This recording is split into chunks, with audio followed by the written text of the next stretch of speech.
And I know that a lot of you are going to have your own stories just like this. A change in the world that seems so clear that you are sure someone else is going to do it. But they're not. You will. But it's not enough to have that purpose yourself.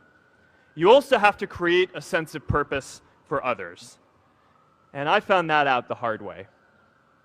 You see, my hope was never to build a company. I wanted to have an impact. And as all these people started joining us, I just assumed that that's what they wanted to do too. So I never took the time to explain what it was that I hoped we'd build.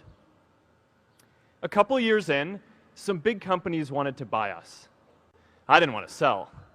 I wanted to see if we could connect more people. And we were building the first version of Newsfeed at the time, and I thought, if we could just launch this, it could change how we all learn about the world.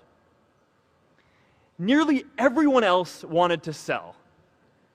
Without a sense of higher purpose, this was their startup dream come true, and it tore our company apart. After one particularly tense argument, one of my close advisors told me if I didn't agree to sell the company right now, I would regret that decision for the rest of my life. Relationships were so frayed that within a year or so, every single person on our management team was gone. That was my hardest time leading Facebook.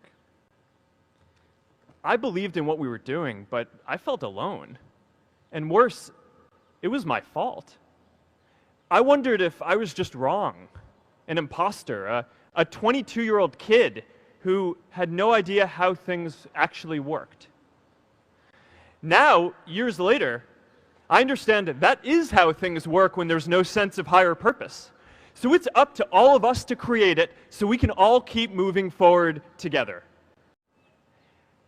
Our generation is going to have to deal with tens of millions of jobs replaced by automation like self-driving cars and trucks.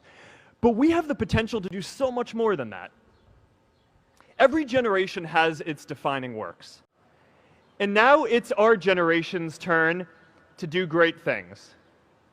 Now I know, maybe you're thinking, I don't know how to build a dam. I don't know how to get 1 million people involved in anything. Well, let me tell you a secret. No one does when they begin. Ideas don't come out fully formed. They only become clear as you work on them. You just have to get started. If I had to know everything about connecting people before I got started, I never would have built Facebook.